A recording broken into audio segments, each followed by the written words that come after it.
Supreme court ధర్మాసనం ఎస్సీల వర్గీకరణ సమస్య పరిష్కారం చేస్తూ 7 జడ్జిలతో ఈరోజు తీర్పు ఇవ్వడం జరిగింది. తీర్పునిస్తూ ఎస్సీల వర్గీకరణ సమస్యను రాష్ట్ర ప్రభుత్వాలు మీరు అమలు చేసుకోండి, ఎస్సీల వర్గీకరణతో పాటు ఎస్టీల వర్గీకరణ కూడా అమలు చేయండి అని చెప్పి రాష్ట్ర ప్రభుత్వాలకు ఆదేశాలు ఇవ్వడం జరిగింది.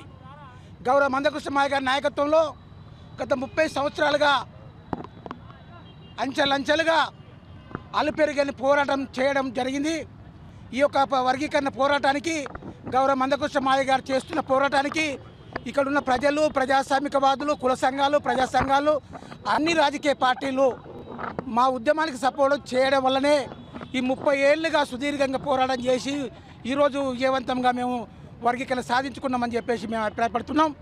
ముఖ్యంగా ఎస్సీల వర్గీకరణ విషయంలో దేశ ప్రధానమంత్రి నరేంద్ర మోడీ గారు వర్గీకరణ విషయంలో నేను కట్టుబడి ఉన్నాను, వర్గీకరణ చేస్తానని చెప్పేసి ఈరోజు సుప్రీంకోర్టులో వర్గీకరణ జడ్జిమెంట్ వచ్చిందంటే ఆయన సహకారం వల్లనే వచ్చిందని చెప్పేసి మేము అభిప్రాయపడుతున్నాం.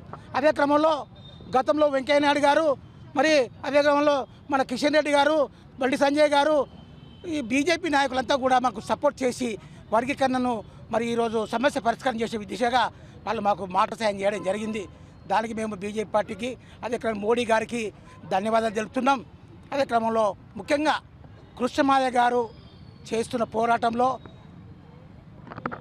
అహర్నిశలు 30 ఏళ్ళుగా త్యాగాలు చేసి పోరాటాలు చేసిన నా యొక్క ఎంఆర్పిఎస్, ఎంఎస్పీ పార్టీ నాయకులందరికీ, అదే క్రమంలో త్యాగాలు చేసి ఆత్మార్పణ చేసుకున్న నా యొక్క మాదిగ ఆత్మబంధులందరికీ వారికి మరి ధన్యవాదాలు తెలుపుతూ ఇంతటితో ఈరోజు సుప్రీంకోర్టు తీర్పు న్యాయం వైపే ఉంటుందని, ఈరోజు సుప్రీంకోర్టు తీర్పు ధర్మం వైపే ఉంటుందని, ఈరోజు సుప్రీంకోర్టు త్యాగాల వైపే ఉంటుందని, ఈరోజు తీర్పు ఈరోజు ప్రజాస్వామికబద్ధంగా ఉంటుందని, ఈరోజు దేశంలోనే ఒక న్యాయాన్ని కాపాడుతున్నారంటే సుప్రీంకోర్టు తీర్పు ఈరోజు దేశంలోనే ఒక న్యాయాన్ని కాపాడింది. ఎందుకంటే 30 ఏళ్ళ చరిత్రలో ఎంతోమంది బిడ్డలు జైలు పాలయ్యారు, 30 ఏళ్ళ చరిత్రలో ఎంతోమంది బిడ్డలు ప్రాణత్యాగాలు చేసుకున్నారు, 30 ఏళ్ళ చరిత్రలో ఎంతోమంది లాఠీ దెబ్బలు తిన్నారు, ఎంతోమంది మా బిడ్డలు, మా చెల్లెలు, మా అక్కలు ఆత్మహత్యలు చేసుకోవడం జరిగింది, ఎంతోమంది మా తమ్ముళ్ళు ఆహుతికి గురైన సందర్భాలు ఉన్నాయి.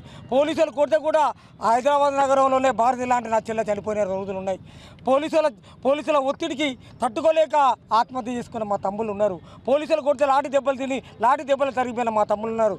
ఈ విజయం అంతా అమరవీరులకే, మా మాదిగ అమరవీరులకే ఆ విజయాన్ని అంకితం చేస్తున్నాం. మందకృష్ణ మాదిగ గారి త్యాగం, మందకృష్ణ మాదిగ గారి శ్రమతత్వంతో, అమరవీరుల త్యాగాలతో ఈరోజు విజయం సాధించడం జరిగింది. నిజంగా చెప్పాలంటే ఆయన త్యాగం, ఆయన శ్రమ, వాళ్ళ త్యాగాలు, వాళ్ళ ఆ బలిదానాలు, వాళ్ళ ఆత్మహత్యదానాలు, వాళ్ళు పోలీసులు కొడితే చనిపోయిన త్యాగాలకే ఈరోజు విజయం తల వంచి ఈరోజు విజయం మా వైపు మొగ్గు చూపింది. ఇలా సుప్రీంకోర్టు జడ్జీలు కూడా నిజంగా చెప్పాలంటే త్యాగాల వైపే, నిజంగా చెప్పాలంటే అమరుల వైపే, నిజంగా చెప్పాలంటే జైలు జీతాలు అనుభవించిన, న్యాయం కొరకు జైలు జీతాలు అనుభవించిన వాళ్ళ కొరకే ఈరోజు సుప్రీంకోర్టు తీర్పు చేయడం జరిగింది.